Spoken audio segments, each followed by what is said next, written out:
Hello ସାଙ୍ଗମାନେ, ଆପଣମାନେ ଜାଣିଛନ୍ତି କି ଆମ ଖୋର୍ଦ୍ଧାରେ ଗୋଟେ ଜାଗା ଫେମସ୍ ଅଛି। ଭାବୁତେ ଦେଖିପାରୁଥିବେ ପାଣିଟା ଫୁଟୁଛି। ଭଲସେ ଭିଡ଼ିଓଟା ଦେଖନ୍ତୁ।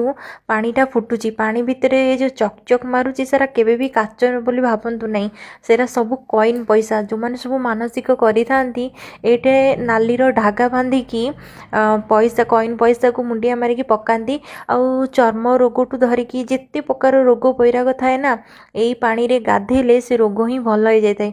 ଯଦି ଆପଣମାନେ ଜାଣିନାହାନ୍ତି ତାହେଲେ ଆସିକି କେବେ এই ଜାଗାକୁ ଆସିକି ଏଇ ଖୋର୍ଦ୍ଧା ଅଟଲି ବାଘମାରୀ ଅଟଲିରେ ଅଛି, ଆଉ ଡିଷ୍ଟ୍ରିକ୍ଟ ଖୋର୍ଦ୍ଧା ଅଛି।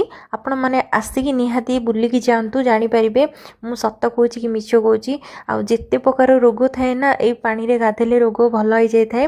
ଆଉ ମୁଁ ବି ଆଜି ଯାଇଥିଲି, ମୁଁ ଆଗରୁ ବି ଯାଇଥିଲି, ଯେହେତୁ ଏବେ ଝିଅର ପ୍ରୋଗ୍ରାମ୍ ଥିଲା ସେଇଥିପାଇଁ ମୁଁ ଯାଇଥିଲି, ବୁଲାବୁଲି କରିଲି। ବହୁତ ସୁନ୍ଦର ଜାଗା ଦେଖିକି ବହୁତ ଖୁସି ଲାଗିଲା।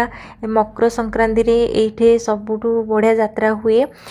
କେଉଁ ବର୍ଷ ନାହିଁ, ସବୁ ବର୍ଷ କେବଳ ମକର ସଂକ୍ରାନ୍ତିରେ ହିଁ ହେଇଥାଏ। ଆଉ ଗୋଟେ କଥା ଆପଣମାନେ ଜାଣି ରଖନ୍ତୁ, ଯେଉଁମାନଙ୍କର ସବୁ ଛୁଆ ପିଲା ହେଉନାହିଁ ଆଉ ସେମାନଙ୍କ ପାଇଁ ଏଇଟା ହେଉଛି ମାନସିକ ଜାଗା। ମକର ସଂକ୍ରାନ୍ତି ଭୋରୁ ରାତି 3ଟା 3:30ରୁ ଆସିକି ଏଇଠି ମାନସିକରେ ଗାଧେଇବେ। ଆଉ ସେଇ କୁଣ୍ଡ ନୁହଁ, ସେଇ ପାଣି ତ ଫୁଟୁଛି, ସେଇ କୁଣ୍ଡକୁ ତ କେହି ଯାଇପାରିବେନି। ତା ପାଖ କୁଣ୍ଡ ଗୋଟେ ଅଛି, ସେଇଠି ବି ସେମିତି ଉଷୁମ ପାଣି ଅଛି। ମାନେ ପାଣିଟା ଗରମ, ସେଇ ଜାଗାରେ ଯେତେକ କୁଣ୍ଡ ଅଛି ସବୁ ପାଣି ଗରମ। ଆଉ ଯେଉଁମାନଙ୍କର ଛୁଆ ପିଲା ହେଉନାହିଁ ସେମାନେ ସେଇଠି ଗୋଟେ କୁଣ୍ଡ ଅଛି, ସେ କୁଣ୍ଡରେ ଗୁଆ ଖୋଜିକି ଖାଇବେ। ଖାଇଲେ ହିଁ ତାଙ୍କର ମାନସିକ ପୂରଣ ହୋଇଥାଏ। ଆଉ ଯେଉଁମାନେ ସବୁ ଚାହୁଁଛନ୍ତି ବାଘମାରୀ ଅଟଲି ଖୋର୍ଦ୍ଧା ଡିଷ୍ଟ୍ରିକ୍ଟ ଆସିକି ଦେଖା କରନ୍ତୁ, ସେ ଜାଗା ବୁଲି।